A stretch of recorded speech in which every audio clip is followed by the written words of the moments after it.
बच्चों को स्कूल भेज, पतिदेव को ऑफिस विदा कर, जब घर का सारा काम निपट गया तो मैंने नहा धोकर एक कप चाय बनाई और बरामदे में आकर बैठ गई। मार्च की सुबह की कुनकुनाती धूप बड़ी भली लग रही थी। मैं अपने बेटे पिंकू के लिए स्वेटर बुन रही थी तो उसका गोला भी मेरे हाथ में था। इतने में अग्रवाल आंटी की बहू नेहा आती दिखाई दी। अग्रवाल आंटी हमारे पड़ोस में ही रहती हैं। आंटी और उनके बच्चे भी मुझसे काफ़ी खुले हुए हैं, खास तौर से आंटी का छोटा बेटा अतुल। जब अतुल की शादी हुई तो आंटी ने काजल लगाने की रस्म मुझसे ही करवाई और बड़ी भाभी होने का नेक भी दिया। मुंह दिखाई की रस्म के दिन जब मैंने नई बहू नेहा के हाथ में अपना तोहफा रखा तो आंटी के कहने पर उसने मेरे पैर भी छुए। तब मैंने ही कहा था, आंटी प्लीज़ इसे मैं अपने पैर नहीं छूने दूंगी, इसे तो अपने गले से लगाऊंगी। मुझे तो इसे देखकर अपनी छोटी बहन की याद आ गई। उस दिन के बाद से हमारे बीच एक अजीब सा रिश्ता बन गया। कहती तो वो मुझे भाभी थी, पर मानती बड़ी बहन की तरह थी। मैं आ जाऊं भाभी? बोलती हुई वो गेट खोलकर अंदर आ गई। मैंने भी मुस्कुराकर उसका स्वागत करते हुए कहा, अरे आओ नेहा। नेहा को मालूम है कि इस वक्त मैं खाली होती हूँ, इसीलिए जब भी कभी आती है इसी वक्त आती है। नेहा तुम बैठो, मैं तुम्हारे लिए एक कप चाय बना लाती हूँ। कहते हुए मैं उठ ही रही थी कि उसने हाथ पकड़कर मुझे बैठा लिया और बोली, भाभी चाय पीने की बिल्कुल इच्छा नहीं है। मैंने महसूस किया कि नेहा बहुत बेचैन सी लग रही थी। मैं भी उसकी इस बेचैनी का कारण पूछे बिना नहीं रह सकी। वैसे तो जब से वो शादी होकर यहाँ आई है मुझसे इतनी ज्यादा घुल मिल गई है कि हम दोनों ही अपने मन की बातें एक दूसरे से करती रहती हैं। शुरू शुरू में नए घर परिवार में तालमेल बिठाने में सबको तकलीफ आती है। मैं भी गुजर चुकी थी उस दौर से, इसीलिए मैं हर बात की सीख उसे अपनी छोटी बहन मानकर देती। धीरे धीरे वो अपने और हमारे घर में भी घुल मिल गई। हमारे रिश्ते और गहरे होते चले गए। अग्रवाल आंटी की दोनों बड़ी बहुएं अपने अपने पतियों के संग दूसरे शहर में जा चुकी थीं, क्योंकि उनके दोनों बड़े बेटे बाहर नौकरी करते थे। अतुल माँ के साथ ही रहता था, इसलिए नेहा को ही घर संभालना था। नेहा इस बीच एक प्यारी सी बेटी की माँ बन गई। अब तो वो घर परिवार में बहुत बिजी हो गई थी, फिर भी समय निकालकर कभी कभी मेरे पास आ जाती। अग्रवाल आंटी और नेहा दोनों में काफ़ी पटती थी, इसलिए घर का वातावरण बहुत ही प्यार भरा रहता था। नेहा को देखकर कोई कह ही नहीं सकता था कि वो एक बच्ची की माँ है। गोरा रंग, पतली नाक, बड़ी बड़ी बोलती सी आंखें, घने काले लंबे बाल, अच्छा कद, कुल मिलाकर ऐसा लगता था मानो अप्सरा ही धरती पर उतर आई हो। मैं तो अतुल से कभी कभी मजाक भी करती, तेरे जैसे लंगूर को ये हूर की परी कैसे मिल गई? इस पर वो भाभी आप भी कहकर रह जाता। नेहा की बेटी मां पर गई थी, बिल्कुल गुड़िया सी। नेहा चिंतित स्वर में बोली, भाभी आज मैं बहुत ज़्यादा टेंशन में हूँ, पर सारी बातें कैसे कहूँ समझ नहीं आ रहा। आप भी ना जाने मेरे बारे में क्या सोचेंगी सुनकर। अरे पगली, ऐसी भी क्या बात हो गई? क्या अतुल से लड़ाई हो गई या आंटी से कुछ कहा सुनी हो गई? नहीं भाभी, ऐसी कोई बात नहीं है। भाभी आप कसम खाइए, किसी से कुछ नहीं बताएंगी, यहाँ तक कि भाई साहब से भी नहीं। लो तुम्हारी कसम खाती हूँ, अब तो बोलो, आखिर ऐसी भी क्या बात हो गई? मेरा ये कहना था कि उसका रोना शुरू हो गया। मैं स्तब्ध रह गई। ऐसी क्या बात हो गई? अभी तक कभी मैंने उसे इतना बेहाल नहीं देखा था। मेरे चुप कराने पर, सांत्वना देने पर उसने जो कुछ बताया मैं चुपचाप सुनती रही। भाभी बात मेरी शादी के पहले की है। मैं गर्मी की छुट्टियों में अक्सर मम्मी के साथ अपनी नानी के यहाँ जाया करती थी। हम भाई बहन, हमारे मामाओं के बच्चे सब हमउम्र होने के कारण आपस में काफी घुल मिल गए थे। मेरे मंझले मामा जी का बेटा तुषार उम्र में मुझसे साल भर बड़ा है। धीरे धीरे हमारी दोस्ती गहरी होती चली गई। शुरू शुरू में मैंने खास ध्यान नहीं दिया कि वो मुझसे कुछ ज्यादा ही खुला हुआ क्यों है, लेकिन बाद में एहसास हुआ कि उसके मन में मेरे लिए कुछ और ही भावना थी। उसका व्यक्तित्व इतना आकर्षक था कि मैं भी उसके प्रति आकर्षित होती चली गई। पिक्चर जाना, घूमना फिरना, घंटों बातें करना, ये सब हमें और करीब लाता गया। उम्र के उस मोड़ पर भावनाओं की रो में बहकर हमने ऊंच नीच और रिश्तों का ख्याल नहीं किया।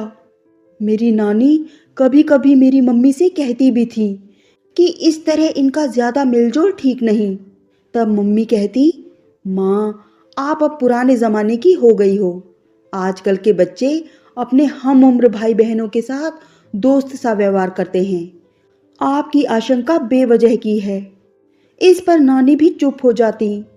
काश उस समय नानी की बातों पर मम्मी ने ध्यान दिया होता।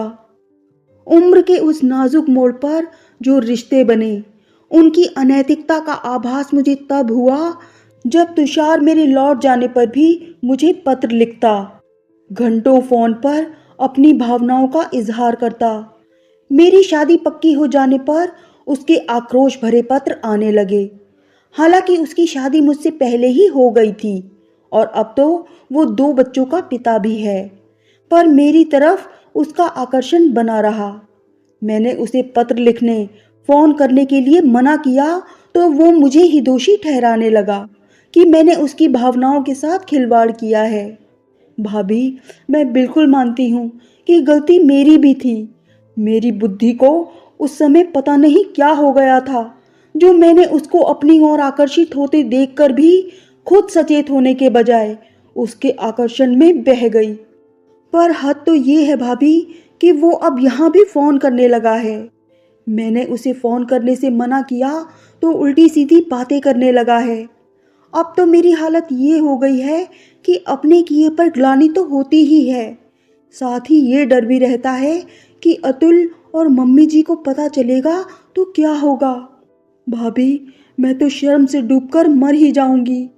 अतुल इतने अच्छे हैं, ये सोचकर ही मैं बहुत शर्मिंदगी महसूस करती हूँ कि मैंने उनके साथ ऐसा विश्वासघात किया।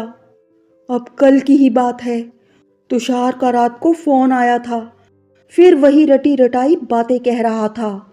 इस पर मैंने उसे बुरी तरह डांट दिया कि क्या तुमको ऐसी बातें करते शर्म नहीं आती? तुम्हारी बीवी है, बच्चे हैं, मैं भी एक बच्चे की माँ हूँ, क्या अब ये तुम्हें शोभा देता है?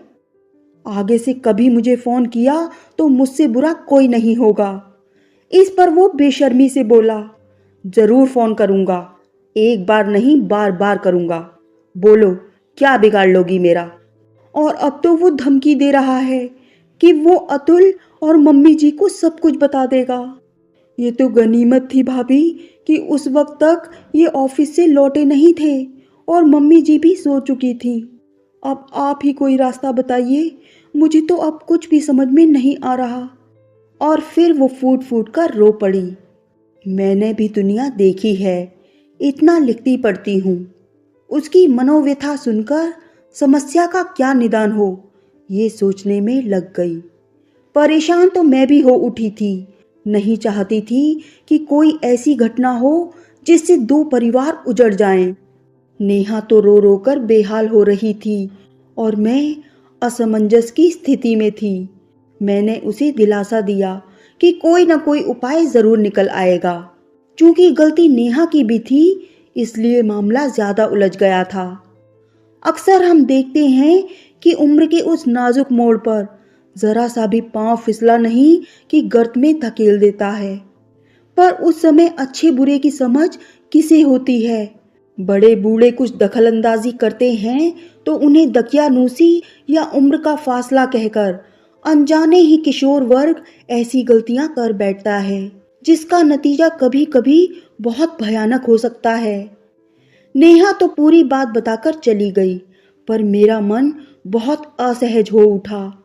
सोचती रही कि इस समस्या का क्या समाधान हो सकता है, पर कोई रास्ता नहीं सूझ रहा था। पर कहते हैं ना कि भगवान सारे रास्ते एक साथ बंद नहीं करते, एक ना एक दरवाजा तो खुला छोड़ ही देते हैं। हर भूल को सुधारने के लिए रास्ता भी वही सुझाते हैं। हुआ यूं कि ऑफिस के काम से अतुल को 6-7 दिनों के लिए टूर पर जाना था, पर सिर्फ अतुल के जाने से रास्ता नहीं निकल रहा था। इसी बीच ईश्वर की कृपा से अग्रवाल आंटी की सत्संग की महिलाएं हरिद्वार जा रही थीं। आंटी की भी जाने की बहुत इच्छा थी, पर नेहा अकेली रह जाएगी ये सोचकर वो प्रोग्राम नहीं बना रही थी। तब मौके का फायदा उठाने के लिए मैंने आंटी को दिलासा दिया कि नेहा की देखरेख मैं कर लूंगी। आंटी को मुझ पर पूरा विश्वास था, इसलिए उन्होंने निश्चिंत होकर अपने हरिद्वार जाने का प्रोग्राम बना लिया। अतुल और आंटी के जाने के बाद रात को सोने के लिए मैं उनके घर जाने लगी। पहली रात शांति से गुजरी। तुषार का फोन आने पर क्या करना था ये हमने पहले ही सोच लिया था। भगवान ने हमारी जल्दी ही सुन ली। दूसरी रात तुषार का फोन आया तो नेहा ने ही फोन उठाया। हालचाल पूछने के बाद नेहा ने कहा, तुषार, मम्मी जी यानी मेरी सासू माँ तुमसे कुछ बात करना चाहती हैं। इस पर वो हकलाते हुए बोला, क्यों? आंटी जी को मुझसे क्या बात करनी है? वो आगे कुछ बोल पाता इससे पहले ही मैंने रिसीवर ले लिया। मेरी आवाज सुनते ही वो घबरा गया। मैंने कहा, बेटा, मैं नेहा की सास ही नहीं उसकी माँ भी हूँ, और वो भी मेरी बहू नहीं बेटी है। उसने तुम्हारे बारे में मुझे सब कुछ बता दिया है। अब जरा अपनी पत्नी को फोन देना, उसको भी तुम्हारी जलील हरकतों के बारे में बता दूं। ये सुनते ही वो हक्का बक्का रह गया और घबराकर तुरंत ही माफी मांगने लगा। कहने लगा, आंटी, मैं कसम खाता हूँ आगे से नेहा को कभी परेशान नहीं करूँगा। अगर मेरी पत्नी को पता चल गया तो हंगामा खड़ा हो जाएगा। वैसे ही वो बहुत शक्की स्वभाव की है, मेरी गृहस्थी उजड़ जाएगी। प्लीज़ आंटी, ऐसा मत करना, प्लीज़। मैंने धमकाते हुए कहा, आगे कभी तुमने नेहा को तंग करने की कोशिश भी की तो उसका अंजाम बहुत बुरा होगा। तुम्हें सबक सिखाने के लिए मैं किसी भी हद तक जा सकती हूँ। ये कहकर मैंने फोन रख दिया। नेहा सारी बातें सुन रही थी। अपनी समस्या का यूं समाधान होते देख खुशी के मारे रो पड़ी और मेरे गले लग गई। तब मैंने ही उसको प्यार से कहा, पगली, दुख में भी रोती है और खुशी में भी। जब तक ये तेरी बड़ी बहन जैसी भाभी तेरे साथ है, किसी दुख की छाया भी तुझ पर नहीं पड़ने दूंगी। रही तुषार की बात, तो अरे ये तो अब जिंदगी भर तुझसे डरता रहेगा। ऐसे लोगों से निपटने का तरीका आना चाहिए। इसमें कोई शक नहीं कि गलती तुम्हारी भी है, पर मैं ये भी मानती हूँ कि जिंदगी में भूल किससे नहीं होती, पर अपनी भूल का एहसास समय रहते ही कर लो तो नौबत यहाँ तक नहीं पहुँचती। उस रात हम काफ़ी देर तक बातें करते रहे। नेहा बार बार मेरा शुक्रिया अदा कर रही थी। इतने दिनों के मानसिक तनाव के बाद अब वो काफ़ी सुकून महसूस कर रही थी। मम्मी जी और अतुल के लौट आने के दिन करीब आ रहे थे। मुझे भी खुशी थी कि समय पर ही सारी समस्याओं का अंत हो गया। इस घटना के बाद से नेहा और मैं और ज़्यादा करीब आ गए। आज नेहा 2 प्यारे बच्चों की माँ है और बहुत ही खुशहाल वैवाहिक जीवन जी रही है। नेहा की सुखी गृहस्थी देखकर मुझे बहुत संतोष होता है। कभी कभी विचार आता है कि न जाने ऐसे कितने तुषार पैदा होते रहेंगे जिनके चंगुल में नेहा जैसी भोली भाली लड़कियां फंस जाती हैं। ऐसी स्थिति में ये फर्ज है हम बड़ों का कि अपने बच्चों का सही मार्गदर्शन करें, जीवन की ऊंच नीच समझाएं, रिश्तों के नैतिक मूल्यों का बोध कराएं। मेरी बेटी भी बड़ी हो रही है और मैं काफी सचेत रहती हूँ। मेरी टोका टोकी की आदत से कभी कभी वो कह उठती है, generation gap mummy, generation gap. पर मैंने जीवन के अनुभवों से जो सीखा है वही संस्कार अपनी बेटी में डालने की कोशिश करती हूँ। चाहती हूँ कि उसे सही दिशा, सही ज्ञान और सही मार्गदर्शन मिले, ताकि वो जीवन के मूल्यों का सही विश्लेषण कर सके और वही आगे आने वाली पीढ़ी को भी विरासत में दे सके।